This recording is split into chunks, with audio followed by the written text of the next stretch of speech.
In the last video, we have seen about the process, the documents required, everything that you need to have when you're about to reach to UK. Now, in this video, we'll be seeing at the challenges that are faced by the students and what are the things they should be taking care of while traveling to the UK. Now, the first and foremost thing, you might have seen endless videos about accommodation crisis in the UK. Yes, it is in reality there. Because the accommodation that you used to get for around £200 for a month, it is now costing up to £500 or £450 per month. So the accommodation crisis is there in reality. That is one thing. Okay, that is majorly because of post-Brexit times, plus the Ukraine-Russia war, where lots of immigrants came to UK post that scenario. So these are the major reasons why accommodation crisis is there.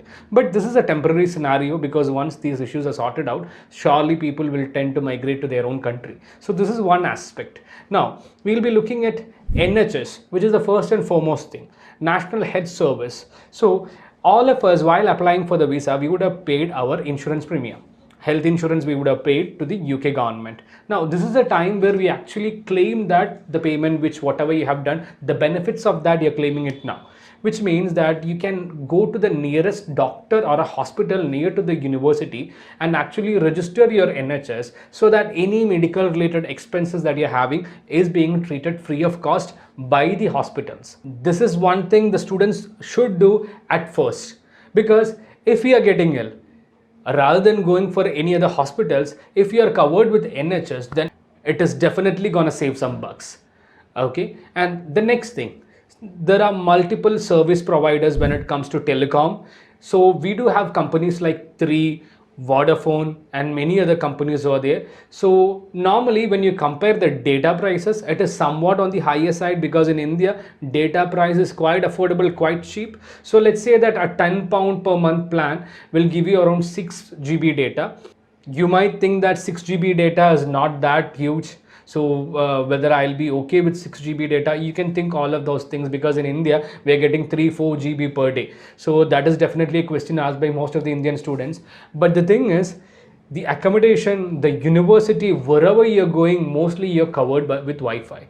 You already have Wi-Fi in most of these places. So one thing which we can tell you is, even if it is a 6 GB or 8 GB that you're getting from your telecom service provider, still you'll be having at least 2 or 3 GB left from your monthly quota. This is because most of the places you're going, whether it is your accommodation, university, any other place that you're going, are covered with Wi-Fi. That is one advantage. Now, the third thing is your bank account, because before going for any part-time jobs, you should make sure that you have opened a bank account with any of the banks, whether it is HSBC, Lloyd, or Standard Chartered Bank, or even Metro Bank for that matter.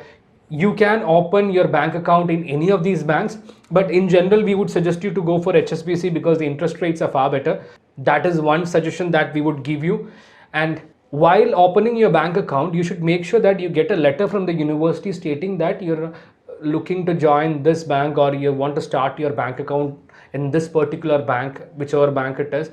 A letter like that should be submitted to your bank along with your passport, BRP, your student ID, plus your accommodation proof or residence proof, which is in fact the rental agreement can be considered as an accommodation proof. So all these things, you can carry the copies of all these things and you can submit it to the bank.